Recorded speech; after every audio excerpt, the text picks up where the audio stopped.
Let's bring in Israeli Special Ops veteran Aaron Cohen, along with the Chabad of Bel Air, Rabbi Chaim Mentz, and founder of LA Mom Magazine, Shirin Yadigar. Thank you all for coming on. Shirin, to you, I don't know if you heard it earlier, but Common Sense was talking about globalizing the Intifada, and I think we're seeing it. What do you think? Absolutely. This is what happens when you let hate speech go viral like a cancer. We saw it on college campuses. We've seen it in Australia for the past 2 years. They say kill the Jews, gas the Jews. Hitler didn't finish his job. And it's failed leadership. We've seen that no one's holding them accountable.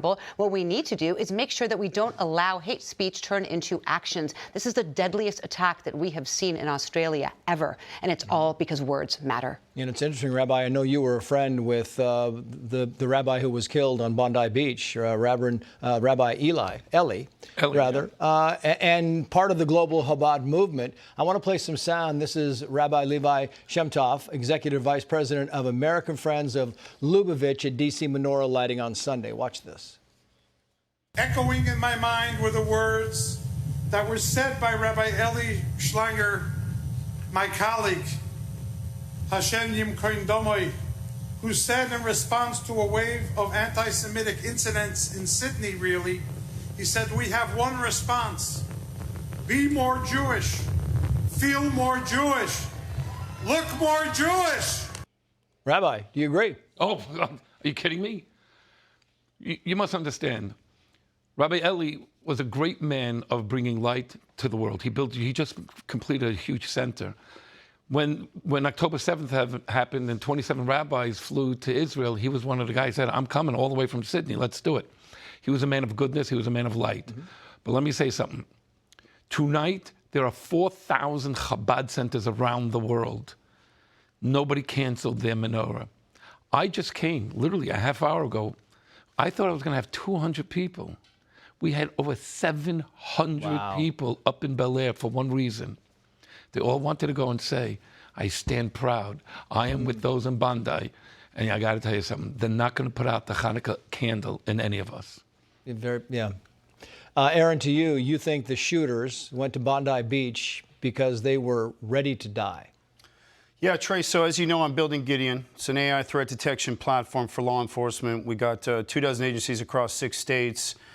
One of the key pieces of behavior that Gideon is flagging daily by the hour is suicide ideation. The reason why suicide by cop or death by cop is one of the key it's part of the same psychological well as homicide. And that's one of the key pre-indicator signals. With these 2 shooters, you'll notice that they made the choice to gun it out with police. That means that their mission was already predetermined. They were prepared to die. And that makes that attack that much more lethal. So what's critical now to get cops in front of these attacks is to get them that suicide by cop and suicide ideation intel so that they can make early contact with these actors early enough in the radicalization stage before they pivot outwards. It's a major part of these lone wolf attacks. Here's Benjamin Netanyahu, the Israeli prime minister, kind of taking a swing at the Australian prime minister, and the Australian prime minister responding. Watch. Your government did nothing to stop the spread of anti-Semitism in Australia. You did nothing to curb the cancer cells that were growing inside your country.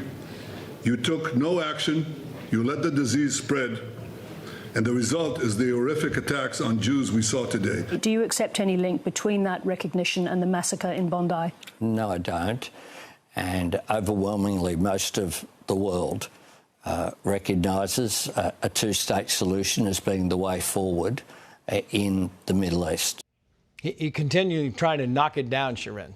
And that's why we see failed leadership on his part over and over again. 1,200 Jews were killed on October 7th, and he came out and was for a 2-state solution rather than protecting the Jewish people in Australia who have been screaming from rooftops for help. He's done nothing to help them, and instead he's doubled down again and again. What we need to do is have him hold these people accountable.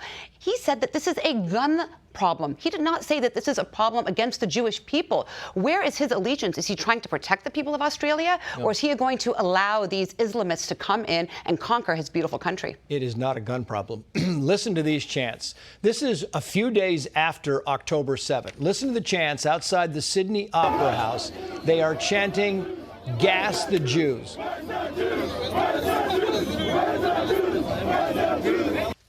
And then sadly just put up this graphic because this is anti-Semitic attacks in the United States over the past decade. Look at this, up 893%, Rabbi. We have done many of them on this show. I mean, this is something, we talk about this, it has got to be concerning for somebody like you. 100% it's concerning. Here's the biggest problem. Everybody wants to know, how did Hitler be able to go through Europe? And the reason is because you had leaders that weren't going to do anything and just say, hey, it's only against the Jewish people. But then he started killing your own countrymen. What you're starting to see now is all over the world, what are they doing at the Opera Center? They're trying to destroy Australia way of life. They went after Thanksgiving Day Parade. They go after everything that's American. They're going into the malls. I said it once, I'll say it 1,000 times. It's not going after the Jews. It's a conquering religion that wants to take over the United States and our Western way of living. Watch out, America. I wanted to get your take, Aaron, on this L.A. terror plot that was foiled today. We had Bill Essayli on at the top of the show. I mean, this is kind of part and parcel of Gideon, what you do, actually going out and stopping these things before they start, whether it be a school shooting or some other terror event. What do you want to say about this? This is counterterrorism at its finest. The FBI absolutely brought it with this case. And listening to Bill Essayli earlier on with you, an informant was used here. Nobody recruits assets as well as the FBI when they're given the ability to be able to do their job. They were able to infiltrate this group undetected. They were able to use human surveillance. They were able to get into the, I'm sure, portions of the comms. And at the end of the day, these weren't lone wolves. This was a lone wolf.